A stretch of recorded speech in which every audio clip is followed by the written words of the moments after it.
Let's turn to sports betting now. And tonight we ask you at home to also make your voice heard. You can see the number at the bottom of your screen here. The question is, should states be in the business of gambling? And they kind of already are here. We could talk from everything from lotto to even bingo or whatever, but this is a little bit more acute.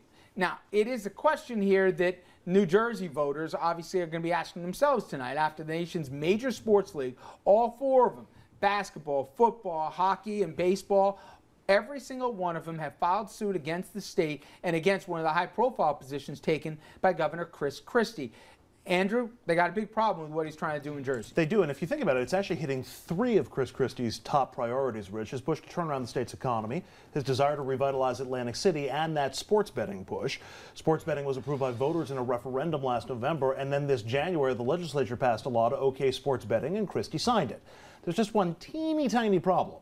New Jersey is barred through federal law from engaging in sports betting. It's not legal.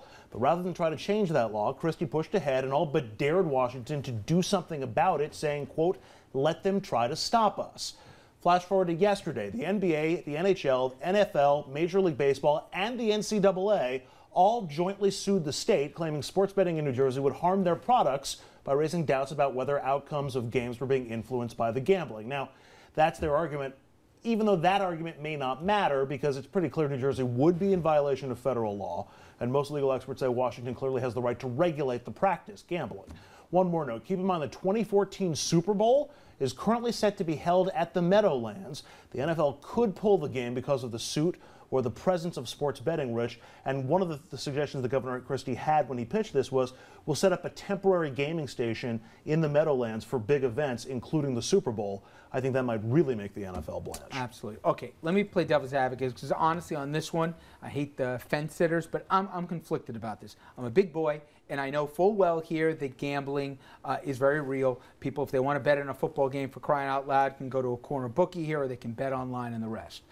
But when the state wraps its arms completely around it and all the elements that are surrounding it, beyond potentially, and this is why Vegas, for example, doesn't have any pro teams and pro leagues, beyond the appearance that the games could be compromised with the integrity because, you know, gamblers could get their hands into players and everything else, aren't we really saying, I know you got to balance your books, but is this the way we want to do it? Casinos do it, but the states aren't the ones that are running the casinos. In effect, the casinos are doing the gaming here, but they're the ones that are initiating it. I think there's a distinction with the difference. Are we all comfortable with sports betting in Jersey?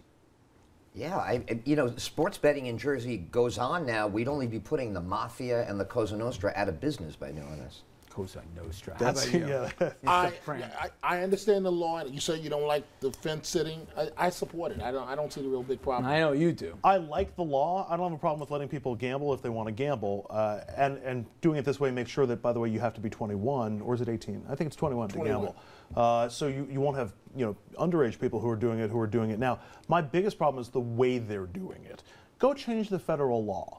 Don't pass a law and then be like, I dare you to come and do this. We're going to bring in our audience in a minute on this. Forgetting for the moment the how, because you're absolutely right here, and it's typical Christie, you know, trying to do it my way and then, you know, put the Duracell on his shoulder and say, I dare you, knock it off, That's an right? old reference. But, yeah, thank you, Robert Conrad. But to me, there is something where we say, we all know people getting into deep gambling addictions and deep troubles.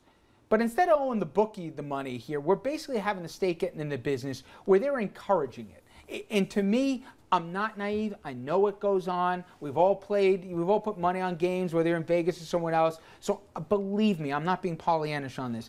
But when the state wraps its arms around this, to me it's a little different than having a lot of fun.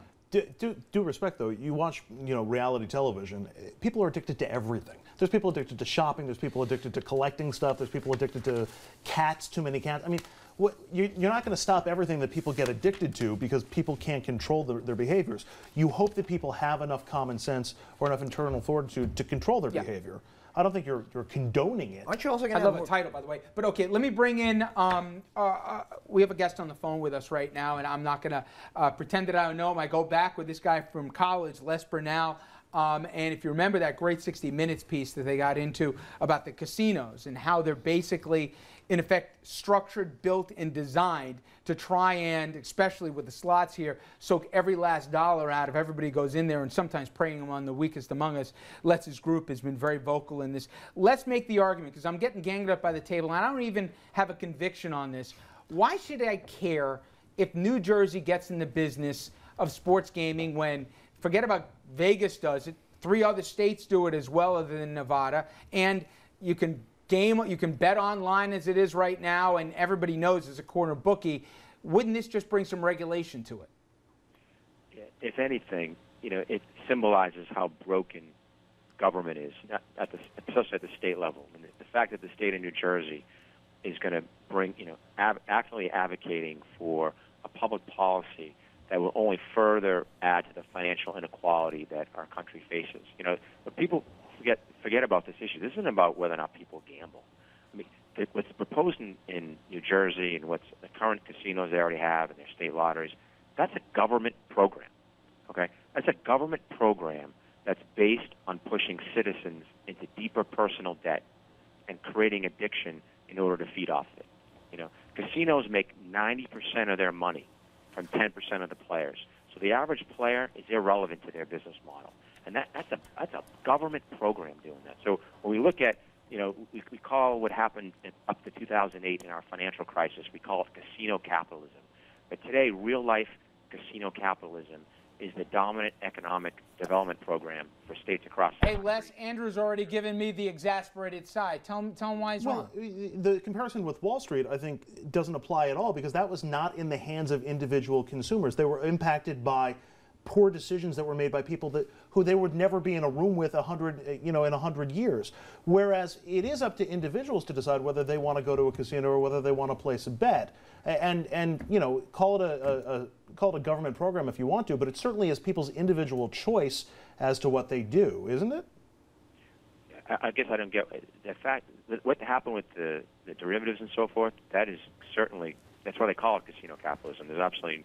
I'm not arguing, Les, that the people who worked on Wall Street weren't gambling and losing. They did terribly. But I didn't tell them to do that. I didn't say, hey, roll these derivatives and screw this thing up. They did that on their own, and there weren't people watching the store. If I lose all my money at the craps table, it's because I put all my money down at the craps table. With government's encouragement. I mean, this is a government program. The public voice of American government today is gambling. I mean, where else does government advertise besides military recruitment? It's casinos and state lotteries. Rich and I, growing up, if your grandmother might give you a savings bond for a birthday gift or something. And the government used to advertise, invest in your country, invest in your state, buy savings bonds. Today, the public voice of government is, we want you to lose your money. And the truth is, very few people are actually losing their money, because most people don't gamble on a regular basis.